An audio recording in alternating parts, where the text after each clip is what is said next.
Good afternoon. Right, we are live again from Elite EDM Stars. Myself, Darren Baton. So today we're going to do part two of the drums that we created yesterday. And I firstly want to start off by apologising, and let me just, while I'm doing that, quickly post and share. And just want to say that yesterday's session at the very end, the last 5 minutes, I noticed when I listened back to the video that the sound was a little bit distorted, and that was because I put a master out on and I played around with this, the sound on OBS, and it was just distorting a little bit too much. So I've just had a bit of playing around with that. That's why I'm a little bit later on coming on live today, because I've been trying to get that balance right.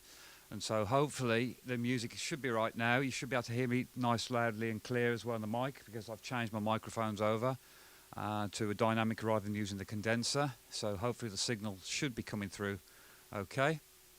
So let me just tidy a few things up on the screen, and then we will share and I'll get started. Okay, so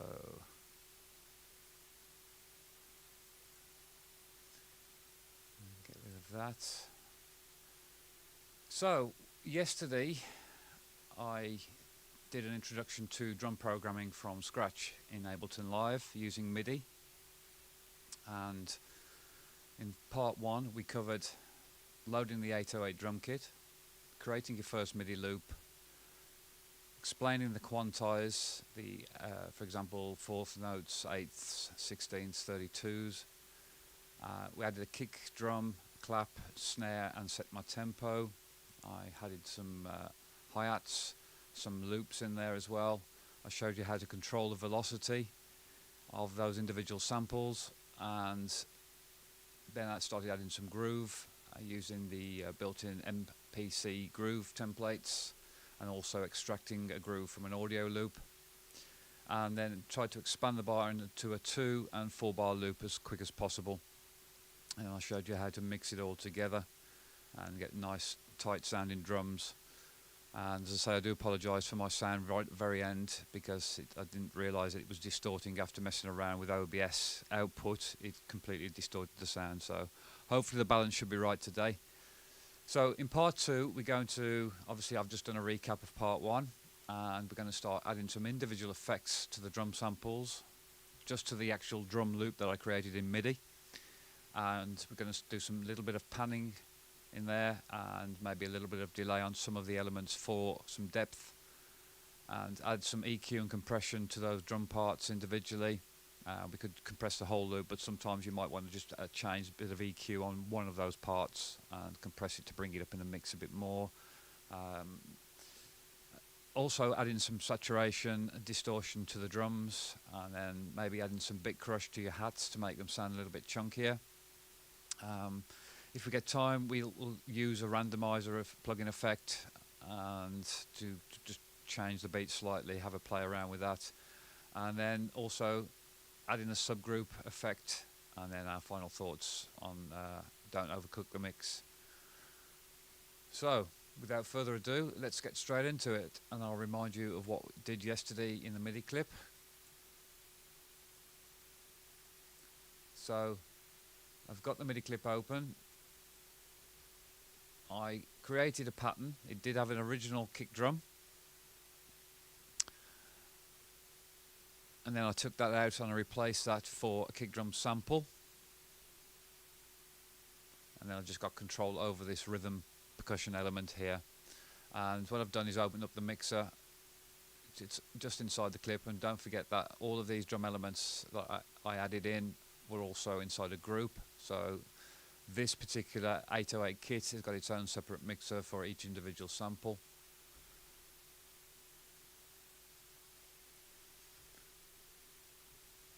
So I'm going to play the loop. We'll go quiet on the mic again when I'm listening back. So don't forget that occasionally I will just disappear. Just continue watching. So without further ado, I'm going to play this loop, and I'll play the mix as it sounds afterwards, and then I'll show you a little bit of live looping and what I've done with that if I get time.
So guys, what I'm going to do now is obviously just play around. You saw me just playing around with a pan on some of the elements there, and I'm also going to start putting some effects on, a little bit of delays, reverbs on the individual elements, just on the end of each individual sound here in the simpler. I'm just going to drag the insert across to it. Rather than send it through effect, I've got an overall reverb across that for effect, but I just want some bit more depth on some of these sounds to bring them out. Maybe a little bit of distortion. We'll just try a few different things. So just referring back to the document, we're going to do panning, a little bit of delay, adding in some EQ and compression, and maybe some saturation on these drums. So without further ado, let's get to it.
So there you go.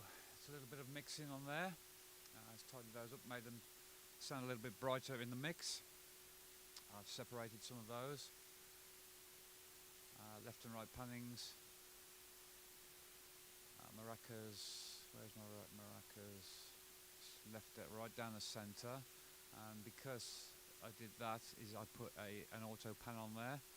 I really emphasised the high frequency and put an auto pan and then compress that down there. Not too much compression. Let's have a listen to what happens when I over compress it.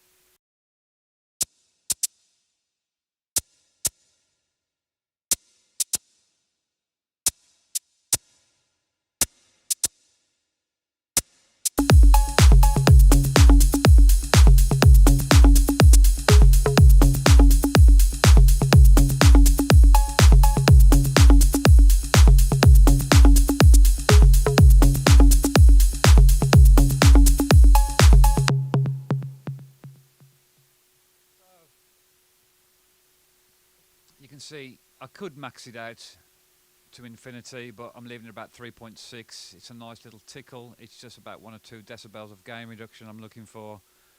The makeup gain is on auto, so it automatically makes it louder.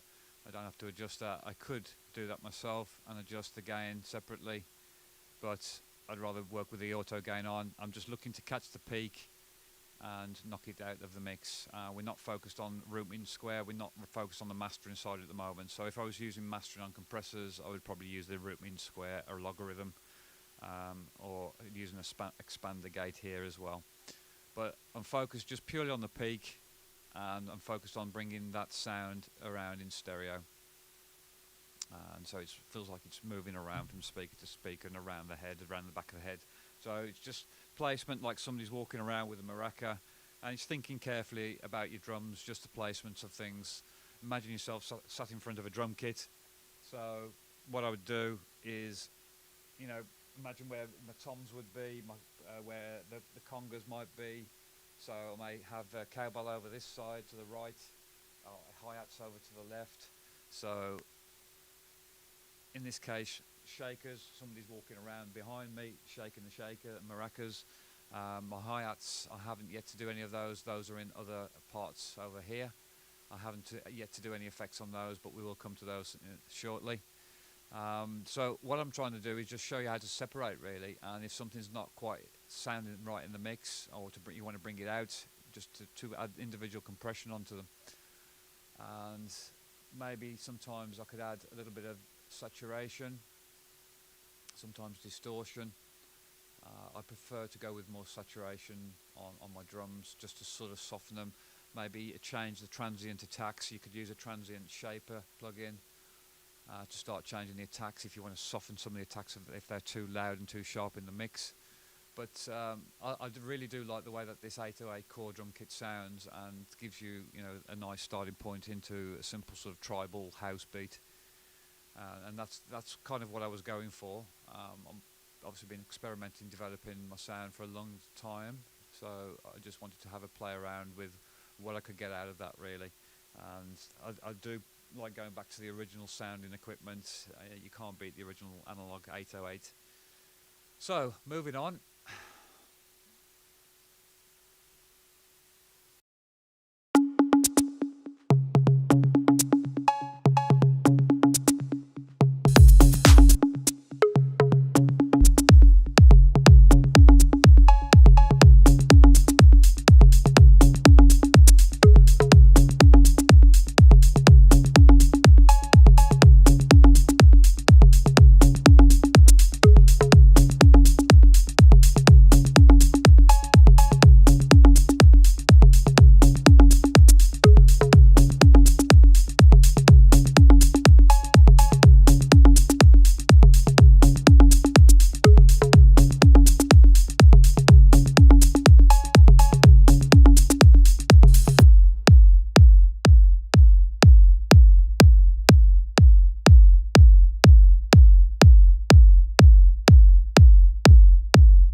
talking about sort of doing a little bit of compression and EQ, just checking my kick drum. I like to put my attack on my kick drum up to around about 13 milliseconds, so it gives a chance for the kick to sort of punch through, open up the transient, and then just push through.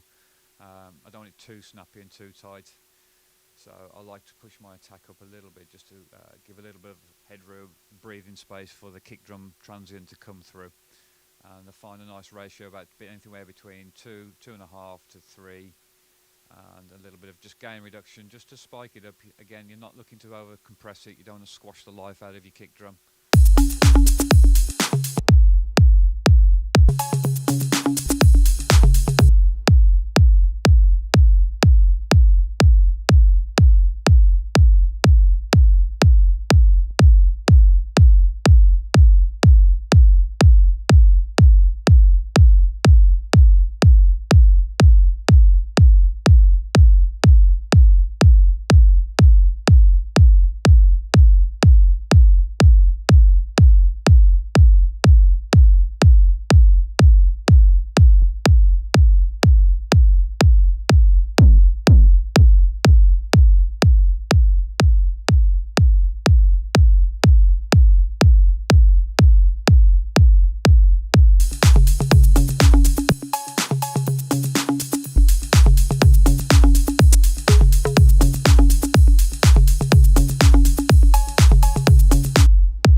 guys, so, as you can see, got quite a bit carried away there, but what I was trying to demonstrate was literally adding a little bit of reduction, maybe swap the compressor over there so it compresses the actual reduction as well at the same time. But the aim was to pretty much start adding some EQ, some saturation, distortion into your drums, some bit crushing, just to make them a little bit chunkier. And what I'm going to go into now is just using a simple beat repeat. I've just gone through some of the beat repeats. They're not that good, the standard presets, and I just didn't get much time to actually program one straight away. So I'm going to use a standard preset one on there that they've got, which I thought was quite useful. It's a vocal beat repeat, and then we'll just do that, and then I'll add a subgroup just to sort of sub the kick and the percussion together, so that you can put a filter on that and control that, and add other effects if you wish to do so. So it's like a subgroup before it goes to the master out. And I like to do this kind of stuff that if I'm doing live. So yesterday I was just playing around with some of the samples. I've opened up the trigger pads here so that I can play and trigger some of the samples in and out, and also almost create like a live loop for myself. And I was having too much fun with that last night. So, but I'm going to get onto these two different sections using a randomizer plugin effect and adding a subgroup, and then, as I say, just final thoughts, and that'll pretty much be it for today's session. I'm not going to keep you too long today, so I just wanted to, as I say, apologise again for yesterday's end of session and the sound a little bit awkward. Did not realise that it was actually distorting, and then I've done a test today to make sure that on OBS that we're actually not peaking out on the sound here. So fingers crossed, that should have been all A-OK today. And without further ado, I'm going to finish this session off. I'm going to go in and do this randomizer and do this subgroup effect for you. Okay.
So what I like to do with that, guys, is just have a play around with it. I don't always leave it on fully, but sometimes if you get the fine tuning right, you can actually make some really nice effects, and especially for when you're doing live sets, it's nice to have as a control that you can just turn on and off, and you can just literally bring it in whenever you want to. And I've set the chance to around about sort of 50%. So it's not always going to activate. I'm just literally moving around my intervals. So you can map all of this to one of your controller pads and just literally play around with that. And I find that the vocal one seems to be about the best out of all of Ableton's current beat repeats. And I thought I'd have a play around with that quickly, because I tried to actually load up a randomizer plugin, but that's something for another session. A new Max for Live plugin that I'd recently downloaded, and we have some really cool stuff going on in there. One of the sessions I'm going to cover some of the new Ableton live packs and stuff. But inside here we do have things like building and drops effects and core library of drums, audio effects. As I say, I will go into those on another session. So I'm literally going to now create a subgroup. And as I say, what I do sometimes like to do with that Ableton Live effect is I will record that and capture that as a piece of audio, and then sometimes feed it back in, and I'll just swap out a little audio loop in the mix and just replace it with that. If I find a random section that's really nice and I want it in a production, that's how I'll sort of piece it in. I'll sometimes use something like Effectrix for certain effects that I want as well.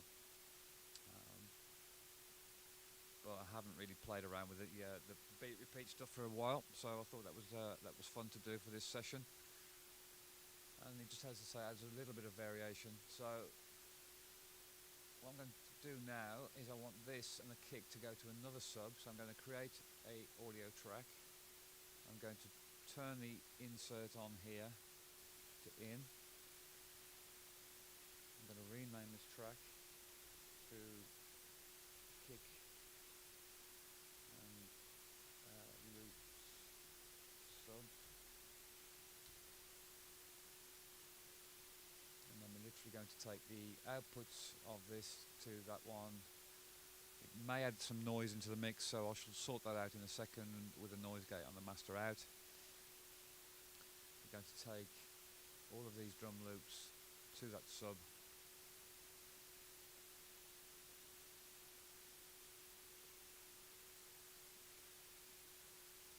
Yeah. So just some extra noise there I want to get rid of. This is the thing, when you're adding groups and subgroups, they can bring up digital noise inside the back end of your DAW. Nothing's free from noise, and you're going to bring up your noise floor, and you don't want that. Obviously noise floor issues occur when you're recording audio, but in this case we've got digital noise coming through. And where's my gate? Just a master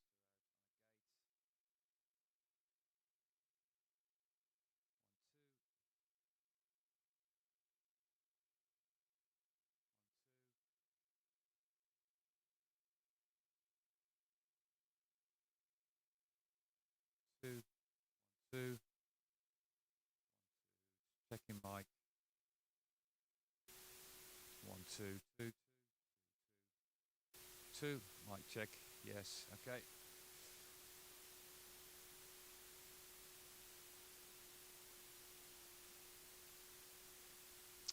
So guys, what I'm going to do now, as I say, I've just routed that. I'm just literally going to put a filter and again another bus compressor onto this.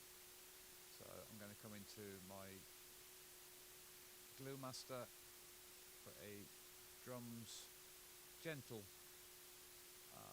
just a gentle side chain really, or full parallel. Yeah, we'll just go with a gentle side chain. And I'm also going to put a filter on there.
that pretty much wraps up this session.